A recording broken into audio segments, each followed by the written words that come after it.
bikin saya bisa tidur. Saya bilang, oh Ustazah jangan salah, saya nggak bisa tidur 15 tahun lamanya. Saya bilang kenapa gitu? Dia pun mulai bercerita. Dia bilang, saya Ustazah waktu itu 15 tahun lalu, seorang istri dengan 2 orang anak dan seorang suami yang bekerja dengan mapan di sebuah perusahaan yang terkemuka di Jakarta. Dia bilang kami udah punya rumah di sebuah komplek, mapan lah secara duniawi, anak 2 lucu-lucu, yang 1 masih merangkang.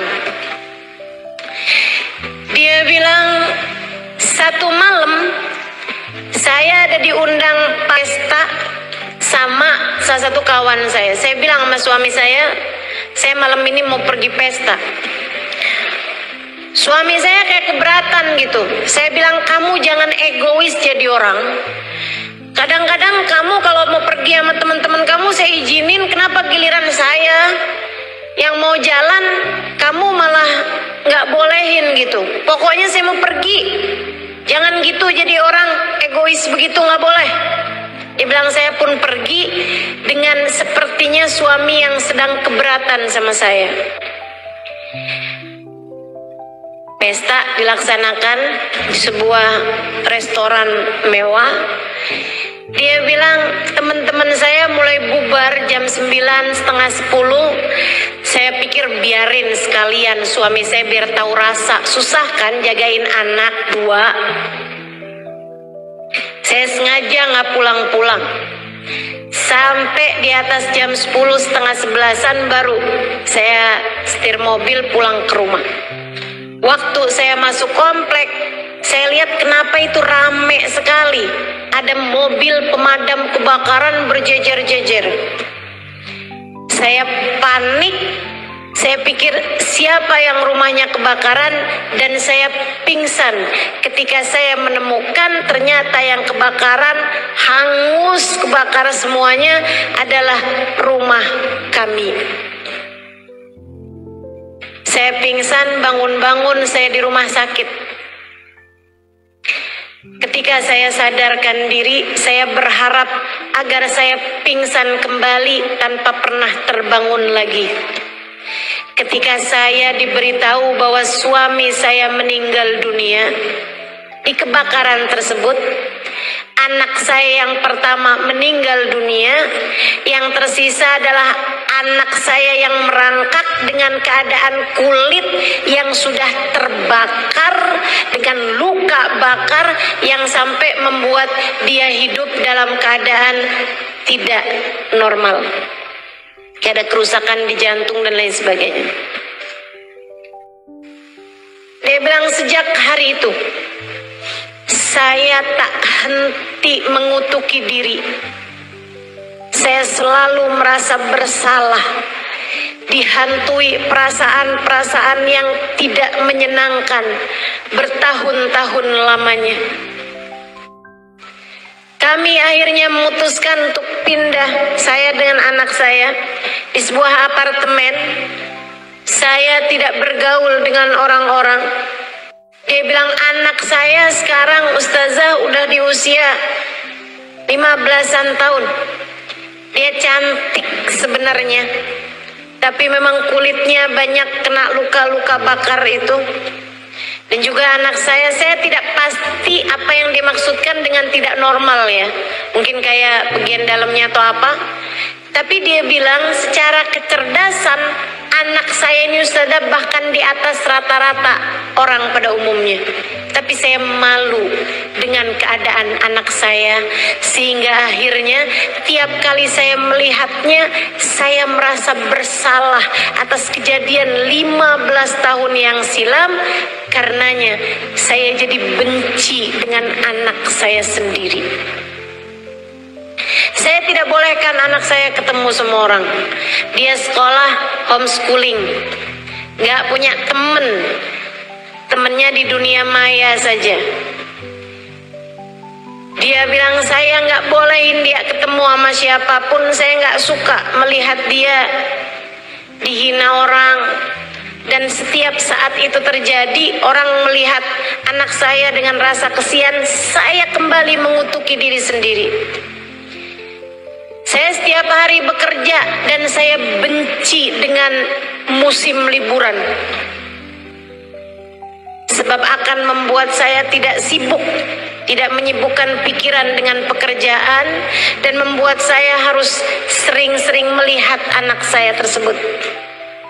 Dia bilang anak saya sering WhatsApp saya, sering kirim SMS waktu itu ya. Dia bilang mama jangan lupa makan. Mama udah makan hari ini. Anak saya baik sekali Ustazah, tapi saya tak henti-henti membencinya. Dia bilang sampai satu hari, beberapa hari yang lalu, saya pulang seperti biasa. Ustazah jangan salah, dia bilang, saya sholat gak pernah tinggal. Ustazah jangan salah, saya pergi haji, saya pergi umroh, saya pergi majelis taklim, dan saya juga jadi pasien psikolog juga, jadi klien psikolog. Saya juga pasien psikiater. Saya datang ke berbagai macam seminar, saya datang kepada orang-orang yang saya pikir bisa meringankan beban hati saya. Dia bilang tapi itu semuanya tidak ada, atau belum, tepatnya belum ada yang berhasil buat saya. Dia bilang sampai satu hari saya pulang di larut malam, habis kerja sengaja, ntar deh tunggu biar gak macet, saya pulang malam hari. Dan juga tunggu biar anak saya tuh kayak udah tidur gitu, jadi saya nggak harus lama-lama ngobrol sama anak saya. Dia bilang saya masuk, ada paketan di kamar, di rumah, di apartemen mereka. Saya liatin dari teman saya biarin aja. Saya buka, isinya buku Bidadari Bumi, Halimah Al-Idrus. Siapa nih, nggak terkenal. Dia bilang saya pun pergi nemuin anak saya, secium keningnya. Kayaknya dia udah tidur atau nggak tidur, saya nggak tahu. Dia bilang habis itu saya keluar, saya cari makanan, saya makan sedikit dari kulkas. Kemudian saya pergi mandi, saya sholat isya. Habis itu saya buka televisi, nggak ada yang menarik. Saya buka bacaan-bacaan apaan, nggak ada yang menarik. Saya kemudian keingetan, buku yang tadi apa tuh? Saya pun mulai membacanya. Dia bilang halaman 1, 2, 3, sampai dicerita wanita di bis. Mungkin kalau teman-teman pernah baca buku Bidadari Bumi, tahu cerita tersebut. Saya menceritakan tentang seorang perempuan yang naik bis barengan sama saya. Kami hanya berdua, jadi saya ketinggalan bis. Akhirnya saya waktu itu ada tugas ngajar di Darul Faqih, memberi kajian daurah buat ibu-ibu di Daruzaro di Tarim, Hadramaut, Yaman. Saya ketinggalan bis karena saya mau nyelamatin jemuran saya dulu. Akhirnya saya ke sana, bisnya udah jalan. Saya telepon Darul Mustafa, minta dikirimin kendaraan. Yang datang bis yang tadi isinya 60 orang. Saya sendirian naik di bis tersebut. Kan udah kosong, udah pada berangkat semua. Di tengah jalan ada perempuan berhentiin mobil, berhentiin bis tersebut, dia pun masuk. Seneng banget saya, ada temennya. Saya pun menyapa beliau, saya bilang Assalamualaikum warahmatullahi wabarakatuh, hababa. Waalaikumsalam warahmatullahi wabarakatuh, ya bunai, la ilaha illallah, la ilaha illallah, la ilaha illallah, la ilaha illallah. Saya sebenarnya kepengen ngajakin ngobrol, tapi lisannya sibuk berzikir, la ilaha illallah, la ilaha illallah, la ilaha illallah, la ilaha illallah. Jadi saya nggak mau ganggu. Dia duduk di bangku depan, deketnya pintu itu, saya duduk di belakangnya. Bis pun melaju dengan kencang. Tiba-tiba lagi bis kencang, ada anak lari lewat di jalanan, nyebrang jalanan. Bisnya takut nabrak tuh anak. Dia ngerem dengan sangat mendadak, membuat saya, waktu itu saya kurus, teman-teman saya sekalian, itu Terus saya kepegangan sama itunya, sama pegangan depan itu aja kepala saya tuh terbentur sama bangku yang di depan saya. Sementara si ibu dua di depan saya itu, seorang ibu yang ada di dua baris depan saya terjungkal, teman-teman saya sekalian, terjungkal, kepalanya terbanting, kemudian dia jatuh di tangganya bis tersebut itu. Dia kayaknya mau mempertahankan diri gitu ya, dia pegangannya bis tuh, ada tuh pegangan pintunya tuh, ternyata pegangannya itu ada besi yang menonjol sehingga masuk ke tangannya, berdarah-darah, dilepaskan lagi, kebanting lagi. Ketika mobil berhenti, bis tersebut berhenti, perempuan tersebut dengan darah-darah di badannya karena berdarah-darah tangannya, pas ada di depan saya perempuan tersebut dengan mulut yang tersenyum dengan pandangan bahagia.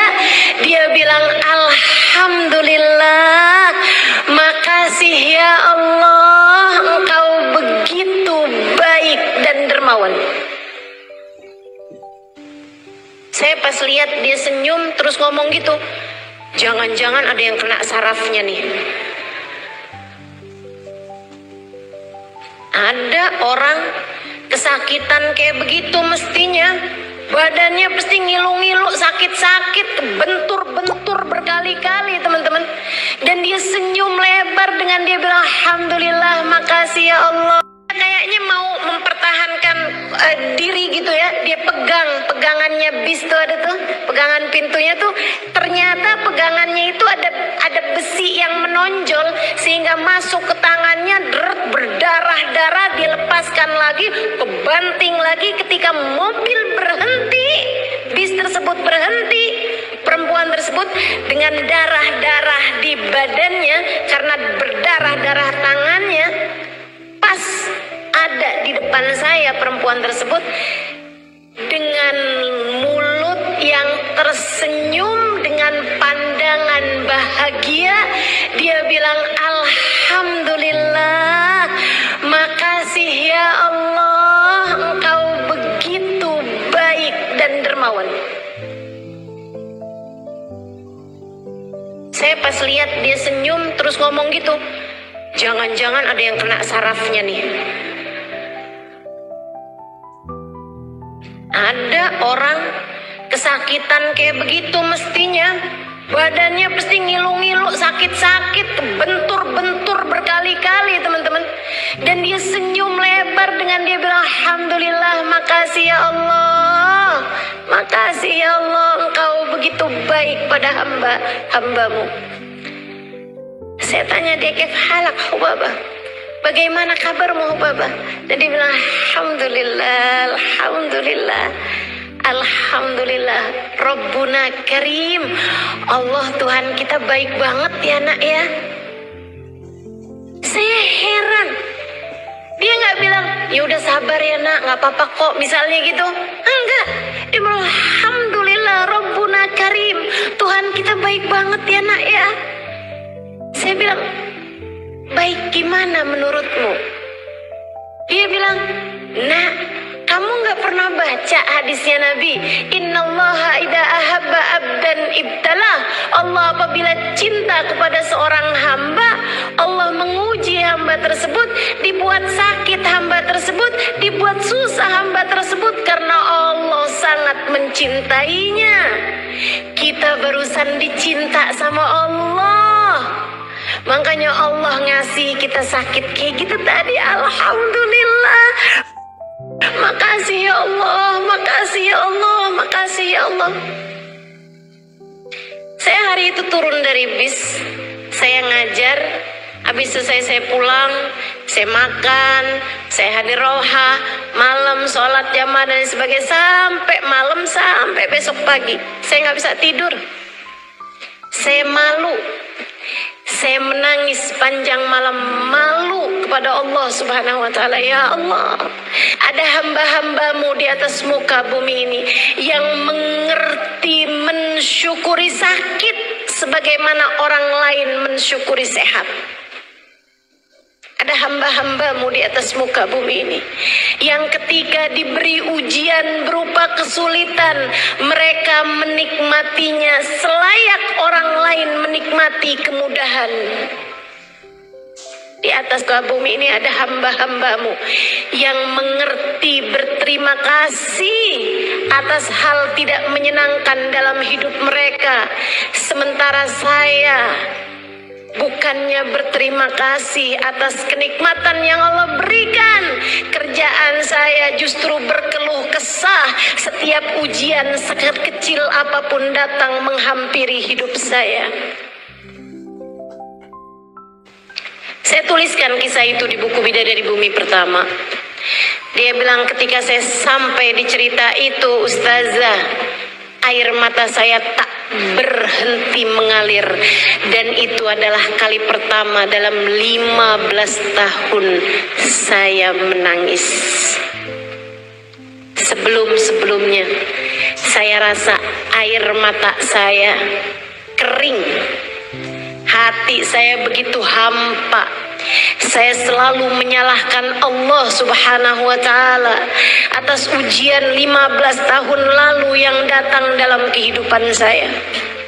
Saya tak berhenti-henti menghujat Allah atas kisah 15 tahun yang lalu itu. Dan anak saya jadikan sebagai sarana saya untuk semakin menyalah-nyalahkan Allah atas buruknya takdir yang Dia pilihkan untuk saya. Saya menangis jadi-jadinya. Kemudian untuk kali pertama dalam hidup saya memutuskan untuk berwudu, mandi kembali. Kemudian saya melakukan satu hal yang tak pernah saya sangka akan saya kerjakan seumur hidup saya, Ustazah. Saya sujud syukur.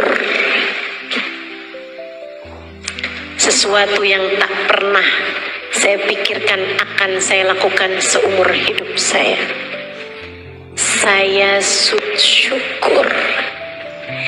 Saya sampaikan kepada Allah, ya Allah, terima kasih masih Engkau sisakan iman dalam hati saya. Terima kasih ya Allah, masih Engkau sisakan anak untuk saya. Terima kasih ya Allah, masih Engkau biarkan saya sholat menghadap kepadamu. Meski seburuk ini pemikiran saya tentangmu selama ini, ya Allah, terima kasih. Betapa tak pernah kurang-kurang sebenarnya Engkau memberikan kepada saya selama ini. Akan tetapi fokus saya tak pernah melihat kenikmatan demi kenikmatan yang Kau berikan pada saya. Karena saya hanya fokus kepada satu ujian berat yang datang 15 tahun yang lalu itu.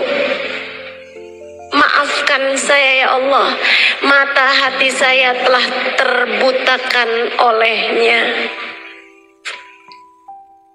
Sesudah saya sujud syukur, saya kemudian menghampiri kamar anak saya. Saya memeluknya. Saya sampaikan padanya, "Nak, maafkan mama, maafkan mama. Maafkan mama selama ini telah meninggalkanmu. Maafkan mama, nak.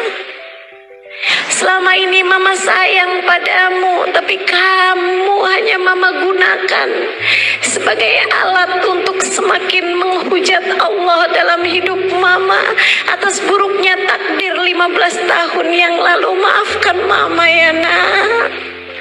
Betapa sebenarnya kamu adalah seorang anak yang selama ini sangat membahagiakan hati mama.